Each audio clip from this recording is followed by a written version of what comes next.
We welcome you into Upon Further Review along with Josh. This is Nate. We're at RJ's Steakery on South Main, where the special for the month is a half a pound of fresh fried shrimp for just $10.99.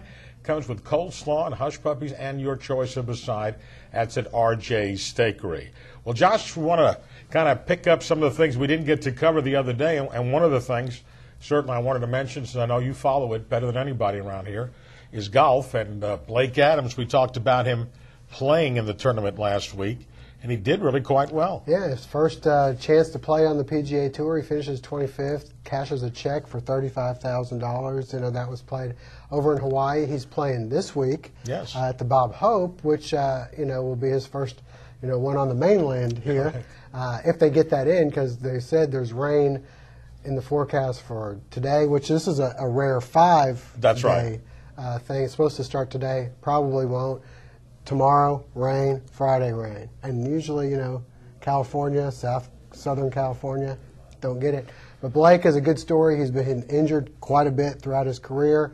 Last year, finished, I think, number 2 or 3. I think it might have been 3rd on the Nationwide Tour in Money List. Exactly. And the top 25, you get your cards for the PGA Tour. He got it, made the most of it so far. He hits the ball a long way. Right. He graduated here in, I think, 2001. Good story, and we're pulling for him this week over in California. Yeah, I mean, he is a very interesting story. I believe his background, he originally started at Georgia, right? Transferred to Georgia Southern and played his final, I think, 2 seasons at Georgia Southern. And it's taken him a while now to get his card. I believe he's 33. I think I checked that the other day. And but he's living nearby, I think, in Swainsboro. Right outside of Swainsboro, I guess.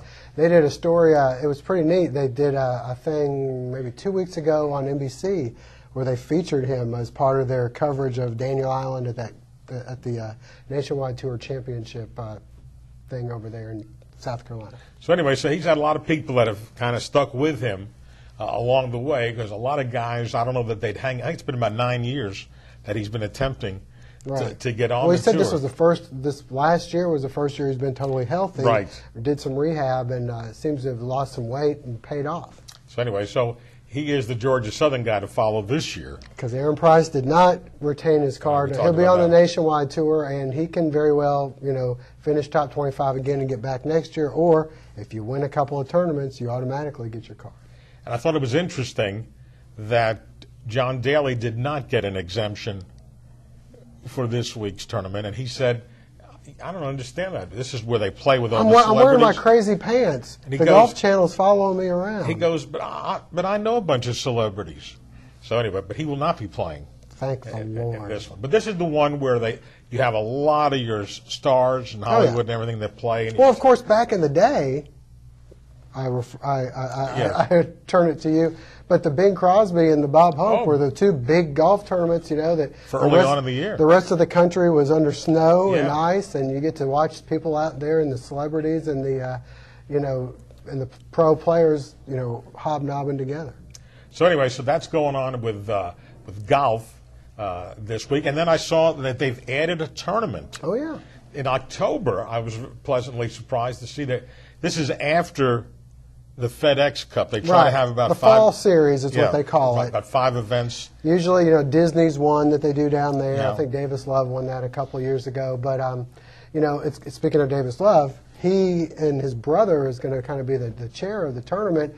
Zach Johnson, who's living in Sea Island also.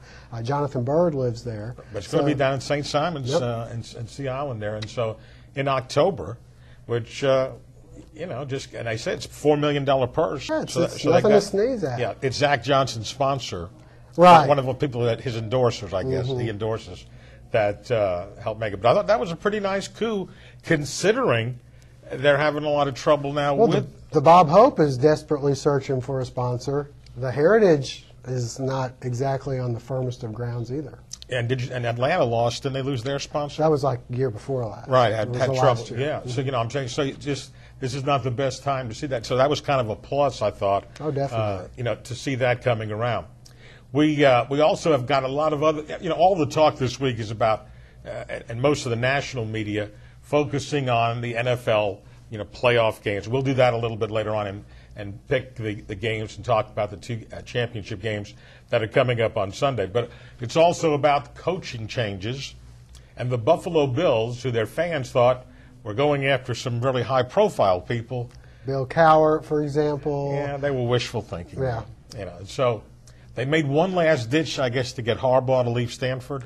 I think one of the other guys that was on the radar was Minnesota's Leslie Frazier. Right, defensive coordinator. Right, and so I think when obviously he must have indicated he was not as interested, and so they went ahead and hired Chan Gailey, a very familiar name to folks in this area for obvious reasons. At Georgia Tech, I believe, if I'm not mistaken. 5 years at Georgia Tech, but he was the head coach of the Cowboys, That's what which I thought was a strange hire even. You remember watching, I don't know if you watched it or not, but Hard Knocks when Chan Gailey was head coach? That was kind of funny.